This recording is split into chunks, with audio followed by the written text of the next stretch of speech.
Okay, I'm hurrying. I was gonna wash my face before I read to you, but I suppose we don't give time for people to get comfortable. I'm just teasing. 2 chapters, and then I get to go wash my face. Maybe we cuddle after. If you're still awake. Where were we? Chapter 30? We're not gonna miss anything if we skip ahead, right? Right. Chapter 9. What was I thinking? Elizabeth passed the chief of the night in her sister's room, and in the morning had the pleasure of being able to send a tolerable answer to the enquiries which she very early received from Mr. Bingley by a housemaid, and some time afterwards from the 2 elegant ladies who waited on his sisters. In spite of this amendment, however, she requested to have a note sent to Longbourn, desiring her mother to visit Jane, and form her own judgment of her situation. The note was immediately dispatched, and its contents as quickly compiled with Mrs. Bennet's, accompanied by her 2 youngest girls, reached Netherfield soon after the family breakfast. Had she found Jane in any apparent danger, Miss Bennet would have been very miserable, but being satisfied on seeing her that her illness was not alarming, she had no wish of her recovering immediately, as her restoration to health would probably remove her from Netherfield. She would not listen, therefore, to her daughter's proposal of being carried home.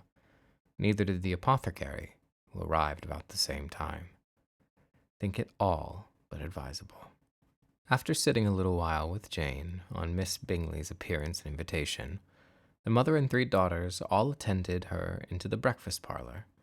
Bingley met with them in hopes that Mrs. Bennet had not found Miss Bennet worse than she expected. "Indeed I have, sir," was her answer. "She is a great deal too ill to be moved. Mr. Jones says we must not think of moving her. We must trespass a little longer on your kindness." "Removed!" cried Bingley. "It must not be thought of. My sister, I am sure, will not hear of her removal." "You may depend on it, madam," said Mrs. Bingley with cold civility, "that Mrs. Bennet shall receive every possible attention while she remains with us." Miss Bennet was profuse in her acknowledgments. "I am sure," she added, "if it were not such good friends, I do not know what would become of her, for she is very ill indeed, and suffers a vast deal, though with the greatest patience in the world, which is always the way with her, for she is, without exception, the sweetest temper I ever met with. I often tell my other girls they are nothing to her. You've a sweet room here, Mr. Bingley, and a charming prospect over that gravel walk. I do not know a place in the country that is equal to Netherfield. You will not think of quitting it in a hurry, I hope, though you have but a short lease." "Whatever I do is done in a hurry," replied he, "and therefore I should resolve to quit Netherfield, I should probably be off in 5 minutes. At present, however, I consider myself as quite fixed here." "That is exactly what I supposed of you," said Elizabeth. "You begin to comprehend me, do you?" cried he, turning towards her. "Oh, yes, I understand you perfectly." "I wish I might take this for a compliment, but to be so easily seen through, I am afraid, is pitiful." "That is as it happens. It does not necessarily follow that a deep, intricate character is more or less estimable than such a one as yours." "Lizzie," cried her mother, "remember where you are, and do not run on in the wild manner that you are suffered to do at home." "I did not know before," continued Bingley immediately, "that you were a studier of character. It must be an amusing study." "Yes, but intricate characters are the most amusing. They have at least that advantage." "The country," said Darcy, "can in general supply but few subjects for such a study. In a country neighborhood you move in a very confined and unvarying society." "But people themselves alter so much that there is something new to be observed in them forever." "Yes, indeed. cried Mrs. Bennet, offended by his manner of mentioning a country neighborhood. "I assure you there is quite as much of that going on in the country as in town." Everybody was surprised, and Darcy, after looking at her for a moment, turned slightly away. Miss Bennet, who fancied she had gained a complete victory over him, continued her triumph.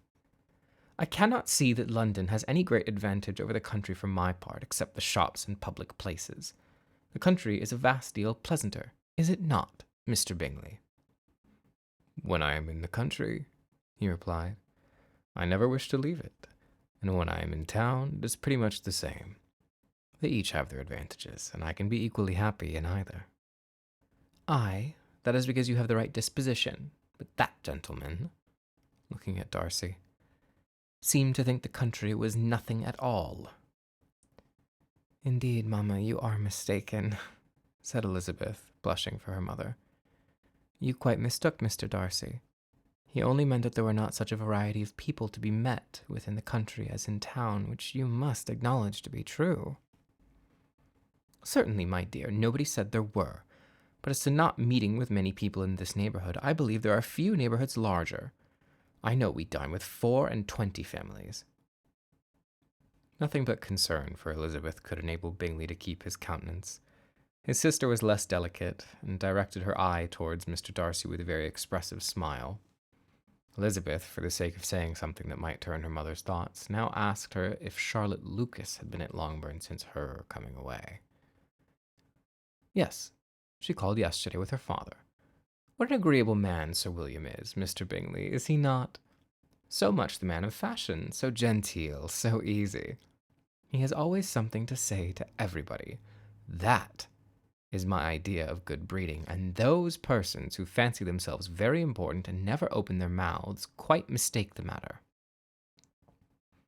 "Did Charlotte dine with you?" "No, she would go home. I fancy that she wanted to keep the mince pies. For my part, Mr. Bingley, I always keep servants that can do their own work. My daughters are brought up differently. But everybody is to judge for themselves, and the Lucases are very good sort of girls, I assure you. It is a pity that they are not handsome. Not that I think Charlotte so very plain, but then she is our particular friend." "She seems a very pleasant young woman," said Bingley. "Oh dear, yes, but you must own she is very plain. Lady Lucas herself has often said so, and envied me Jane's beauty. I do not like to boast of my own child, but to be sure, Jane, one does not often see anybody better looking. It is what everybody says.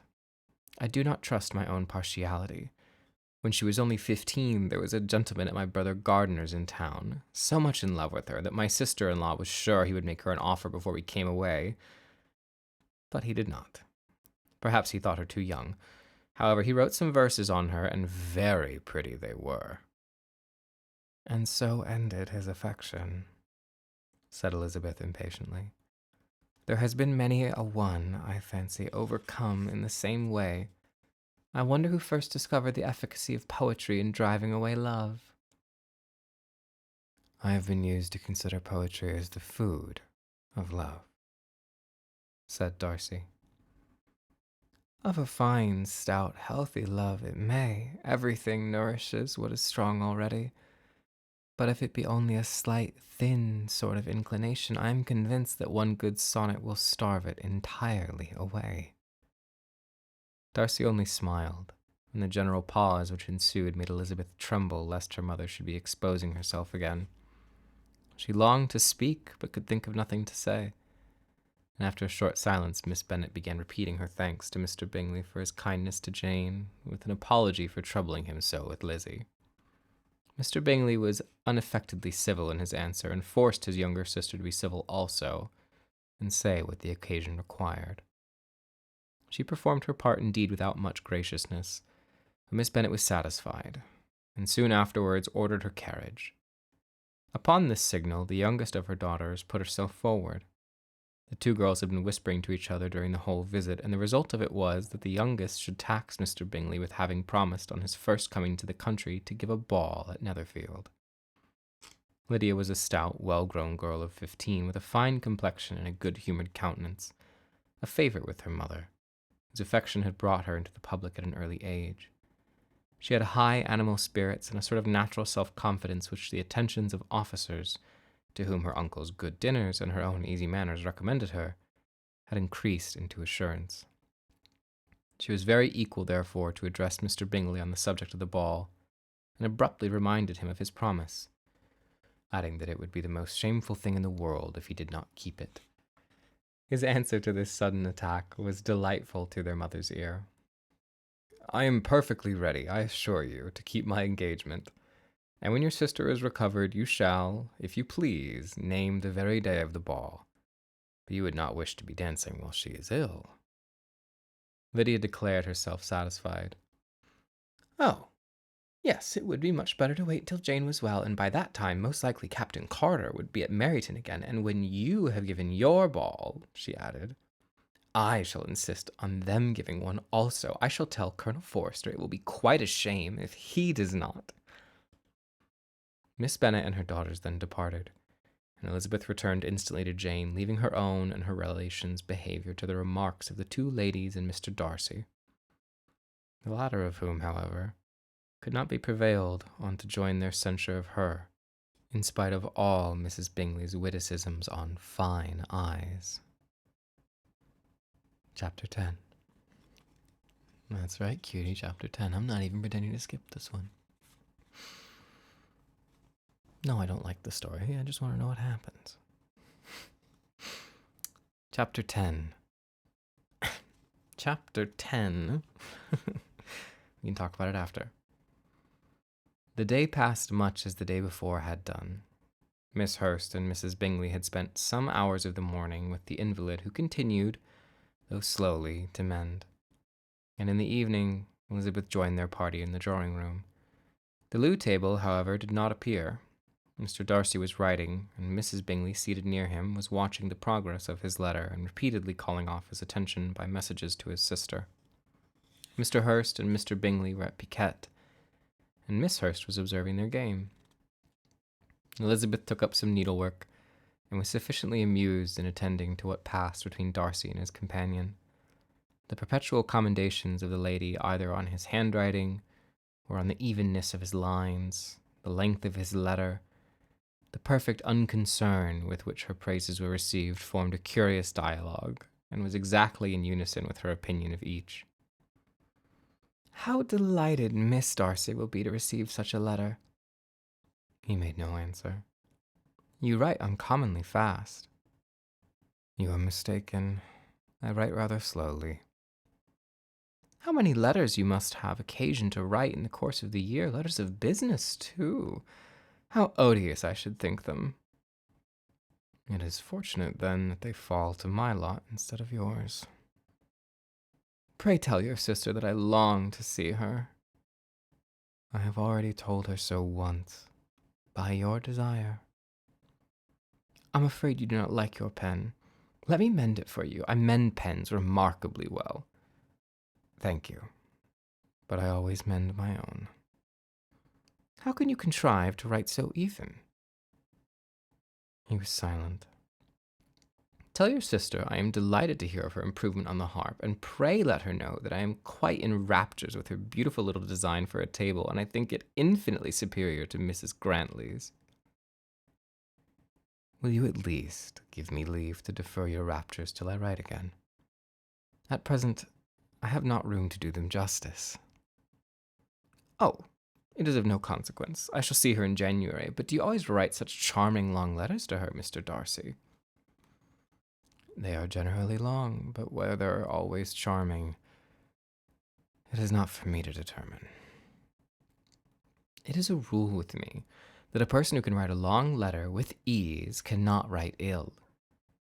"That will not do for a compliment to Darcy, Caroline," cried her brother, "because he does not write with ease. He studies too much for words of 4 syllables. Do not you, Darcy?" "My style of writing is very different from yours." "Oh," cried Mrs. Bingley, Charles writes in the most careless way imaginable. He leaves out half his words and blots the rest. My ideas flow so rapidly that I have not time to express them, by which means my letters sometimes convey no ideas at all to my correspondents. Your humility, Mr. Bingley, said Elizabeth, must disarm reproof. Nothing is more deceitful, said Darcy, than the appearance of humility. It is often only carelessness of opinion and sometimes an indirect boast. And which of the two would you call my little recent piece of modesty?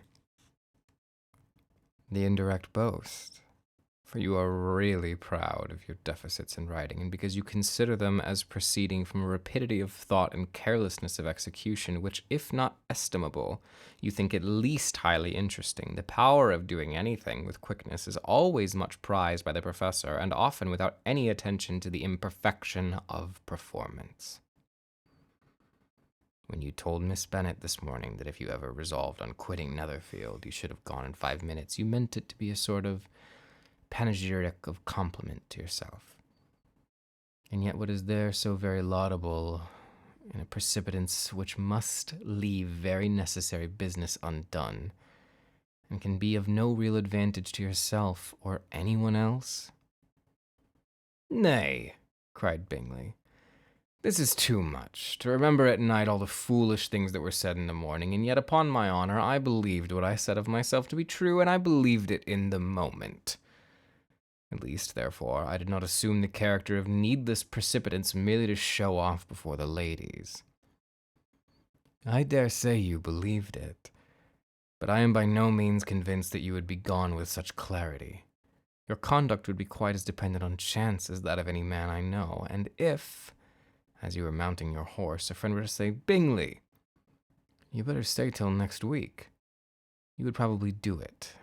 You would probably not go, and at another word might stay a month. You have only proved by this, cried Elizabeth, that Mr. Bingley did not do justice to his own disposition. You have shown him off now much more than he did himself. And I am exceedingly gratified, said Bingley, by your converting what my friend says to a compliment on the sweetness of my temper.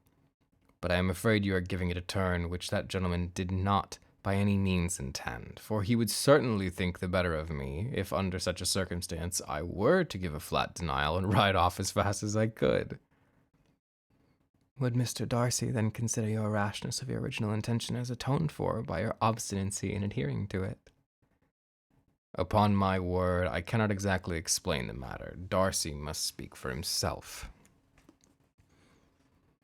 You expect me to account for opinions which you choose to call mine, but which I have never acknowledged. Allowing the case, however, to stand according to your reputation, you must remember, Miss Bennet, that the friend who is supposed to desire his return to the house and the delay of his plan has merely desired it, as to without offering one argument in favor of its propriety. To yield readily, easily, to the persuasion of a friend is no merit with you. To yield without conviction is no compliment to the understanding of either. You appear to me, Mr. Darcy, to allow nothing for the influence of friendship and affection. A regard for the requester would often make one readily yield to a request, without waiting for arguments to reason one into it. I am not particularly speaking of such a case as you have supposed about Mr. Bingley. We may as well wait, perhaps, till the circumstance occurs before we discuss the discretion of his behavior thereupon. But in general and ordinary cases, between friend and friend, where one of them is desired by the other to change a resolution of no very great moment, should you think ill of the person for complying with the desire without waiting to be argued into it? Will it not be advisable, before we proceed on this subject, to arrange with rather more precision the degree of importance which is to appertain to this request, as well as the degree of intimacy subsisting between the parties? By all means, cried Bingley. Let us hear all the particulars, not forgetting their comparative height and size, for that will have more weight than the argument, Mrs. Bennet, than you may be aware of. I assure you that if Darcy were not such a great tall fellow in comparison with myself, I should not pay him half so much deference. I declare I do not know a more awful object than Darcy on particular occasions, and in particular places, at his own house especially, and of a Sunday evening when he has nothing to do. Mr. Darcy smiled, but Elizabeth thought she could perceive that he was rather offended, and therefore checked her laugh. Mrs. Bingley warmly resented the indignity he had received, in an expostulation with her brother for talking such nonsense. "I see your design, Bingley," said his friend. "You dislike an argument, and you want to silence this." "Perhaps I do. Arguments are too much like disputes. If you and Mrs. Bennet will defer yours till I am out of the room, I shall be very thankful, and then you may say whatever you like of me." "What you ask," said Elizabeth, "is no sacrifice on my side," and Mr. Darcy had much better finish his letter. Mr. Darcy took her advice and did finish his letter. When that business was over, he applied to Mrs. Bingley and Elizabeth for the indulgence of some music.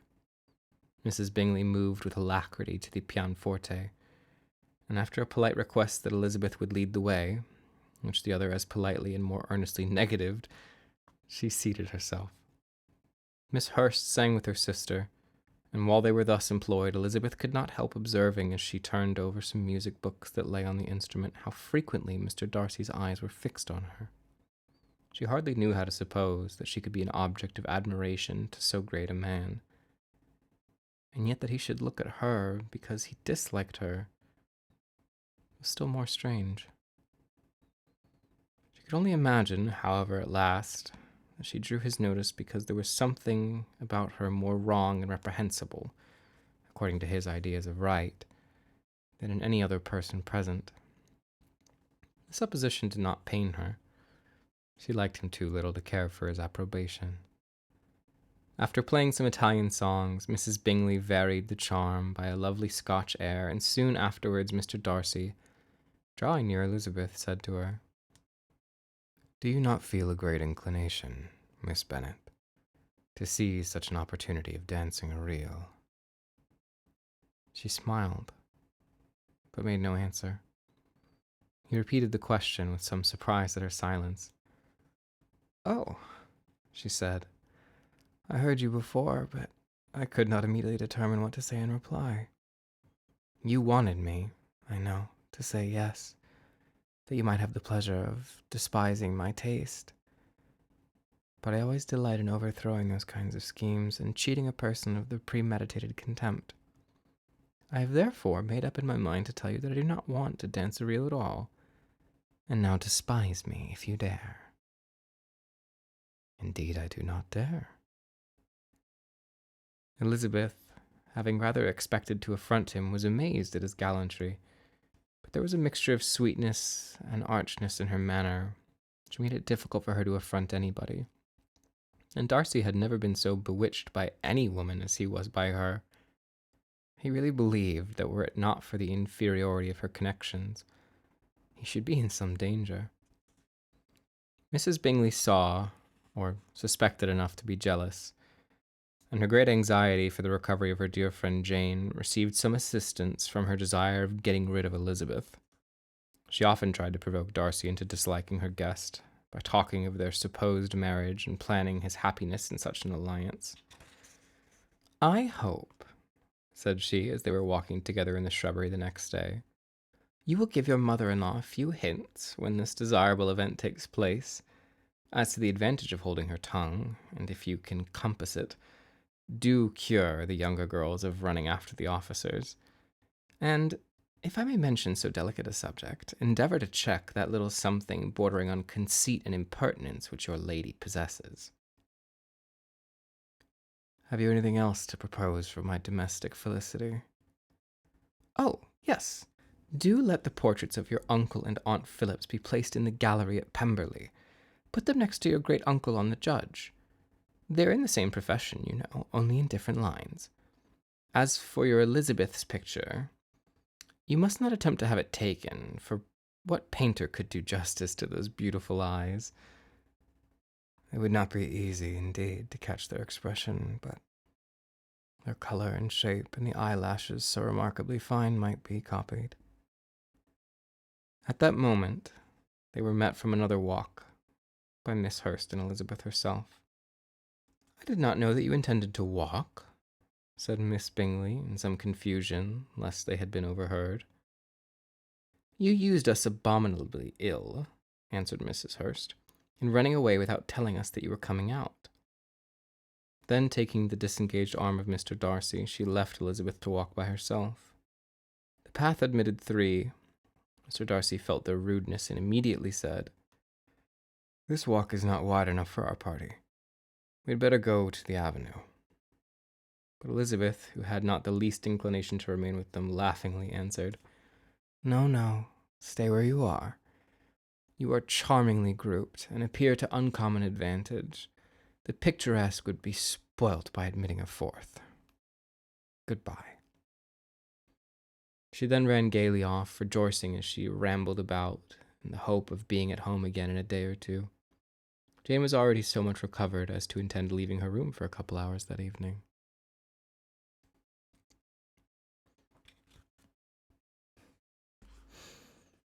Get some rest, sleepyhead. We'll get going soon, okay? I'm gonna wash my face and join you. No, you can't call me Mr. Darcy.